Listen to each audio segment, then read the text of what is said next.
नमस्कार दोस्तों। आज के इस वीडियो में हम डिस्कस करने वाले हैं क्राउन सामान्य ज्ञान के इस बुक का चैप्टर नंबर 5.7 जिसका नाम है महाद्वीप। और इस वीडियो में हम कवर करेंगे एशिया महाद्वीप को। उसके बाद हम मूव करेंगे अपने नेक्स्ट महाद्वीप अफ्रीका की तरफ। उत्तर अमेरिका, दक्षिण अमेरिका, अंटार्कटिका, यूरोप और ऑस्ट्रेलिया, इन सभी महाद्वीप को हम लोग कवर करने वाले हैं। ठीक है, तो जल्दी से ओपन करिए ये पेज नंबर को मिलेगा 147 जिसमें दिया गया है एशिया महाद्वीप। तो चलिए अब बिना वक्त गवाए शुरू करते हैं आज का अपना ये वीडियो। दोस्तों ये चैप्टर आपको मिलेगा क्राउन सामान्य ज्ञान के इस बुक में पेज नंबर 164 में। ठीक है, तो जल्दी से पेज नंबर 164 को ओपन कर लीजिए और हमारे साथ करिए इस बुक को हाईलाइट। दोस्तों पहला महाद्वीप है हमारा एशिया महाद्वीप। इसके साथ में मैंने अपना एक हमारा शब्द को जोड़ा। उसकी वजह क्या है, पॉज करिए, मंथन करिए इस बात पर कि मैंने शब्द का प्रयोग क्यों किया। दोस्तों जो हमारा भारत देश है, ये भारत देश हमारा एशिया महाद्वीप में स्थित है। पहली बात तो ये आप ध्यान रखिएगा। अब एशिया महाद्वीप में कुल कितने देश हैं ये भी आपको ध्यान रखना है, एग्जाम के पॉइंट ऑफ व्यू से काफ़ी इंपॉर्टेंट है। और एशिया महाद्वीप में ही वर्तमान में टोटल 48 देश हैं। इसको आप यहीं लिख लीजिएगा साइड में। और सबसे अधिक देश किसके पास में, अफ्रीका के पास, वो 54 है। जब हम अफ्रीका महाद्वीप को कवर करेंगे नेक्स्ट वीडियो में तो हम डिस्कस करेंगे विस्तार पूर्वक। अभी आपको ध्यान रखना है कि एशिया महाद्वीप में कुल देशों की संख्या 48 है। वनडे एग्जाम में क्वेश्चन ये पूछा गया है। अब दोस्तों हम बात करते हैं कि एशिया एशिया का जो शब्द होता है, इस शब्द की उत्पत्ति जो हुई है वो हुई है आपकी आसू शब्द से। कहाँ से, आंसू शब्द से। ठीक है, ये टीयर वाला नहीं, ये नेगेटिव सिम्टम नहीं। इसको हम लिख सकते हैं एग्जाम में, एक्चुअली काफ़ी बुक में उसको दिया गया है आंसू शब्द से इसकी क्या हुई है, एशिया की उत्पत्ति हुई है। और इसका अर्थ क्या होता है, इसका अर्थ होता है उदित सूर्य, मतलब उगता हुआ सूरज। सीधे वनडे एग्जाम में SSC में, यूपीटीपीएससी और MPPSC एग्जाम में, यूपीपीएससी प्रीलिम्स में क्वेश्चन पूछा गया है कि एशिया का वास्तविक अर्थ क्या होता है। तो आपको ध्यान रखना है उदित सूर्य, उगता हुआ सूरज। अब बात करते हैं कि जो एशिया है, ये एशिया महाद्वीप वर्ल्ड का सबसे बड़ा महाद्वीप है area wise. Right, area wise इसका अगर हम बात करेंगे एरिया कुल कितने वर्ग किलोमीटर है, तो इस फिगर के अलावा आपको एक पॉइंट और ध्यान रखना है। 4.38 लाख वर्ग किलोमीटर का क्या है, कुल एरिया है एशिया महाद्वीप का। ये फैक्ट आपको ध्यान रखना है। अब बात करते हैं कि पूरा स्थलीय भाग जो है इसका, वो है आपका 33%। पूरे वर्ल्ड में जितना भी एरिया है सभी महाद्वीपों का, उसका 33% किसमें एंगेज है, एशिया महाद्वीप के अंदर। अब दोस्तों यहाँ आपको ध्यान रखना है कि इसका विस्तार, एशिया का जो अक्षांशीय विस्तार है वो 10 डिग्री दक्षिण अक्षांश से लेकर के 80 डिग्री उत्तरी अक्षांश तक है। ये इसका क्या है, अक्षांशीय विस्तार है। अगर हम बात करेंगे देशांतरी विस्तार कितना है, तो इसका देशांतरी विस्तार है 25 डिग्री पूर्वी तथा 180 डिग्री पूर्वी देशांतर तक ये फैला हुआ है। भाई ये पॉइंट आपको पता होने चाहिए। ग्लोब में चेक करिए इस अक्षांश को, एशिया महाद्वीप कहाँ पड़ता है, मैप आपके पास में होगा, उसको ओपन करिए। ज्योग्राफी आप पढ़ रहे विदाउट मैप तो सब चीज़ सर के ऊपर से जाने वाली है। इस बात को भी आप ध्यान रखिएगा, अंडरलाइन करिएगा। पढ़ो तो तरीके से पढ़ो, पढ़ाई के नाम पे घास प्लीज़ मत काटो। कुछ होता है कि बच्चे बस बैठे हुए हैं, पढ़ते जा रहे हैं, वीडियो वॉच कर रहे हैं, कभी इस पर क्लिक करा, उस पर क्लिक करा, तो ऐसा नहीं करना, तरीके से पढ़ना है। चलिए अब बात करते हैं एशिया महाद्वीप के मोस्ट एम्पी फैक्ट के बारे में। दोस्तों एशिया महाद्वीप का जो सर्वोच्च शिखर है वो आपका माउंट एवरेस्ट है। इसकी ऊंचाई कितनी है, 8848 मीटर। और सबसे गहरा गर्त, गर्त बोले तो गड्ढा, सबसे डीपेस्ट पॉइंट कौन सा है दोस्तों, वो आपका मरियाना गर्त। ये कहाँ पड़ता है, प्रशांत महासागर में, फिलीपींस के पास। अगर आप लोकेशन देखोगे यहाँ पर आपको मिलेगा मरियाना गर्त, मैप में टैली करिए। सबसे ऊंचा पठार कौन सा है दोस्तों, ये आपका है पामीर का पठार, और ये वर्ल्ड का सबसे ऊंचा पठार भी है। ध्यान रखिएगा, एशिया महाद्वीप तो है ही है, लेकिन वर्ल्ड का सबसे ऊंचा पठार कौन सा है, आपका पामीर का पठार। सबसे बड़ी झील कौन सी है दोस्तों, वो आपकी होती है कैस्पियन सागर। सबसे गहरी झील कौन सी है, बैकाल झील, ये आपको पड़ती है रूस में, चेक करिए मैप में। सबसे गर्म स्थान कौन सा है, पाकिस्तान का सबसे गर्म स्थान है जिसका नाम है आपका जैकोबाबाद। ठीक है, वो अलग बात है कि ये टेम्परेचर 52 डिग्री बहुत ही कॉमन टेम्परेचर है, जबकि दिल्ली में जैसी सिटी के अंदर भी आपको इस टाइप का टेम्परेचर देखने को मिलता है। और सबसे ठंडा स्थान कौन सा है दोस्तों, वो आपका है क्या, बर्खांस। कहाँ पर है, साइबेरिया में। यहाँ पर -68 डिग्री सेंटीग्रेड क्या होता है, माइनस में टेम्परेचर रहता है, इतना डीपेस्ट। ठीक है, सर्वाधिक वर्षा वाला स्थान कौन सा है, ये आपका मासिन राम है। कहाँ पड़ता है, आपका इंडिया के अंदर। सर्वाधिक जनसंख्या वाला देश दोस्तों, अब चाइना को हटा दीजिएगा, यहाँ कर दीजिएगा हमारा भारत, इंडिया।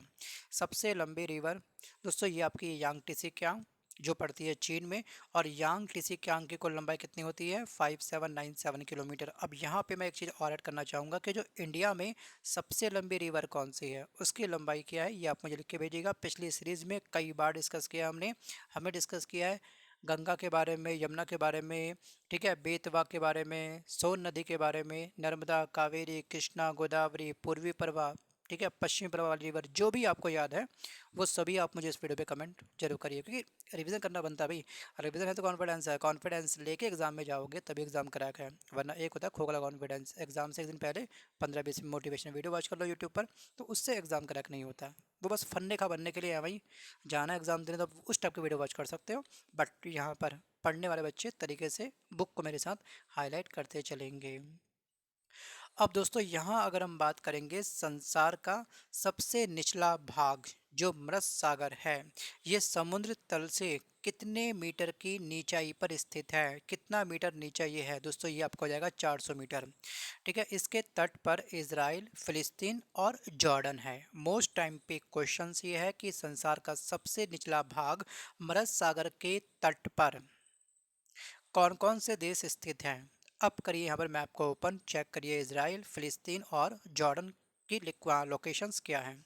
दोस्तों चीन व जापान वर्ल्ड का सर्वाधिक मत्स्य आहरण करने वाले देश हैं। अब यहाँ पे क्वेश्चंस और कि पिछली क्लास में जब हमने जलधारा के बारे में डिस्कस किया था, जिसमें हमने आपको बताया था गर्म धारा कौन सी होती है, ठंडी जलधारा कौन सी होती है, जहाँ पर गर्म धारा वाला समुद्र बह रहा है ये, और यहीं पर क्रॉस करके बह रहा है क्या, ठंडी जलधारा वाला।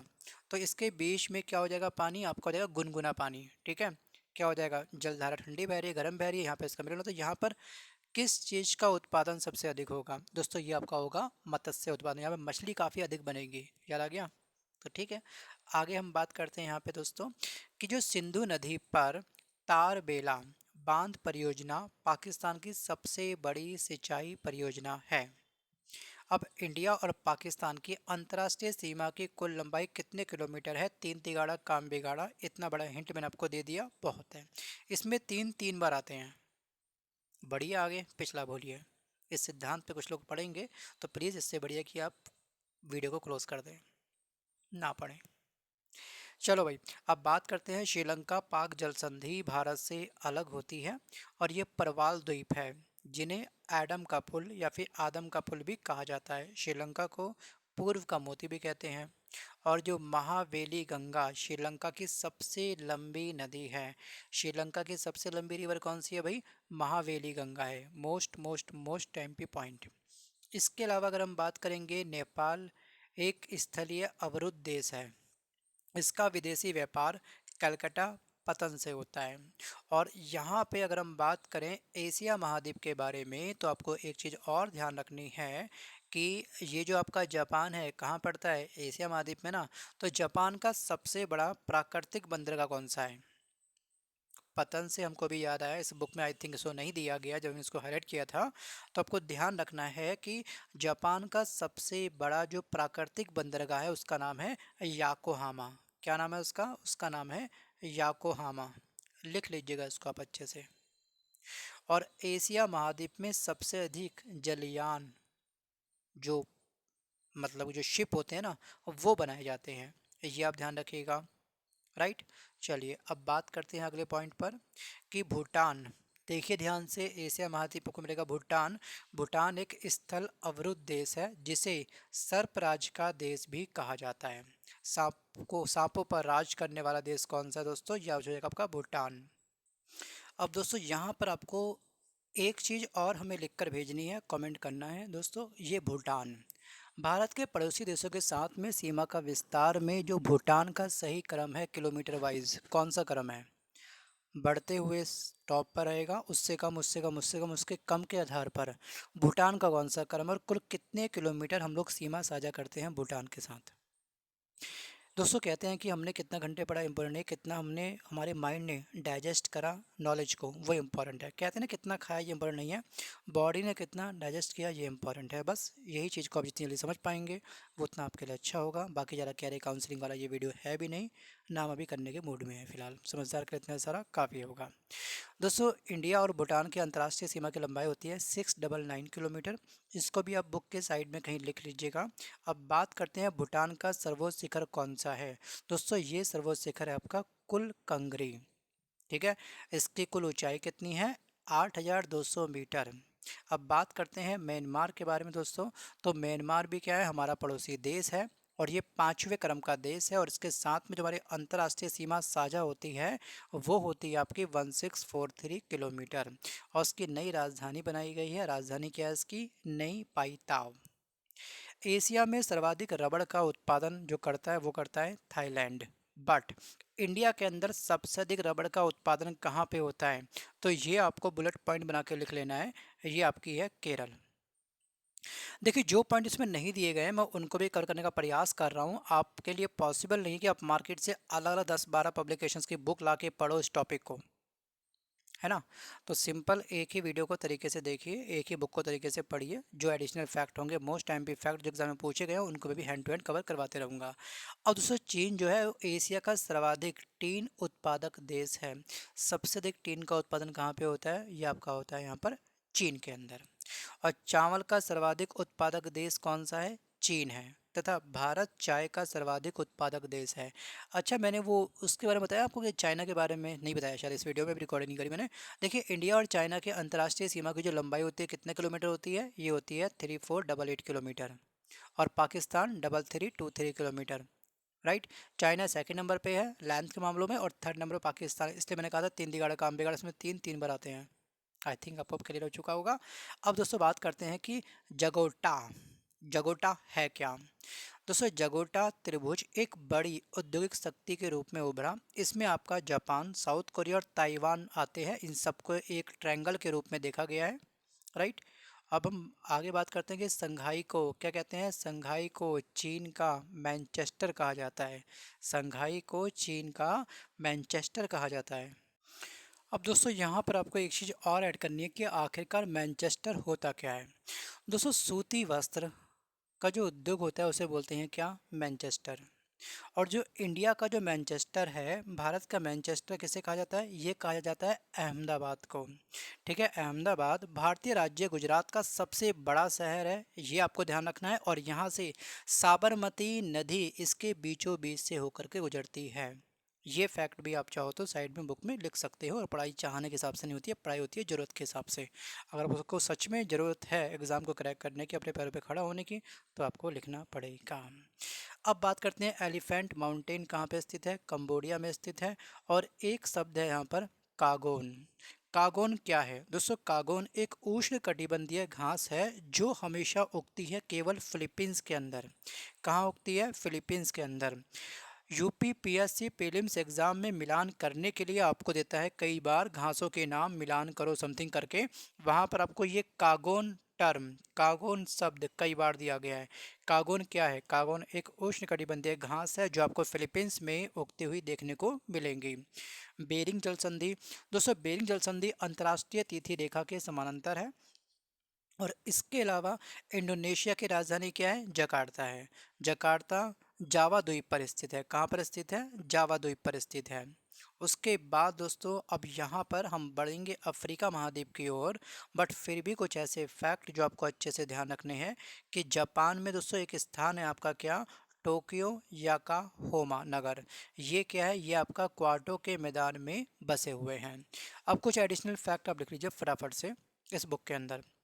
देखिए भूटान हमने टर्म का शब्द का प्रयोग किया था भूटान देश का, तो आखिरकार भूटान का एक उपनाम है, बताइए इसका क्या उपनाम है, इसको क्या उपाधि दी गई है। भूटान को दोस्तों लैंड ऑफ थंडर बोल्ट के नाम से पुकारा जाता है। क्या, लैंड ऑफ थंडर बोल्ट के नाम से हम लोग इसको पुकारते हैं। राइट, उसके अलावा दोस्तों आपको ध्यान रखना है जो चाइना है, चाइना की कुल भूमि के कितने प्रतिशत भाग पर मानव निवास करते हैं। ये क्वेश्चन पूछा गया एग्जाम में कई बार। तो आपको दोस्तों ध्यान रखना है 40% भाग पर। कहाँ पर, 40% भाग पर। दोस्तों वर्ल्ड की सबसे ऊंची रेलवे लाइन का निर्माण कहाँ पर किया गया है दोस्तों, ये किया गया है चाइना के अंदर। और एशिया महाद्वीप में रेलवे नेटवर्क सबसे अधिक किसके पास में है, वो है एशिया महाद्वीप में भारत के पास। ठीक है, ये आपको ध्यान रखना है। चलिए, अब दोस्तों इस वीडियो को यहीं समाप्त करते हैं। नेक्स्ट हमारा टॉपिक रहेगा अफ्रीका महाद्वीप। अगर ये वीडियो पसंद आया तो वीडियो को लाइक करिए, नहीं पसंद आया तो आप इस वीडियो को डिसलाइक भी कर सकते हैं, ये आपकी मर्जी है। मिलता हूँ जल्द एक नए वीडियो के साथ, तब तक धन्यवाद, bye bye and take care.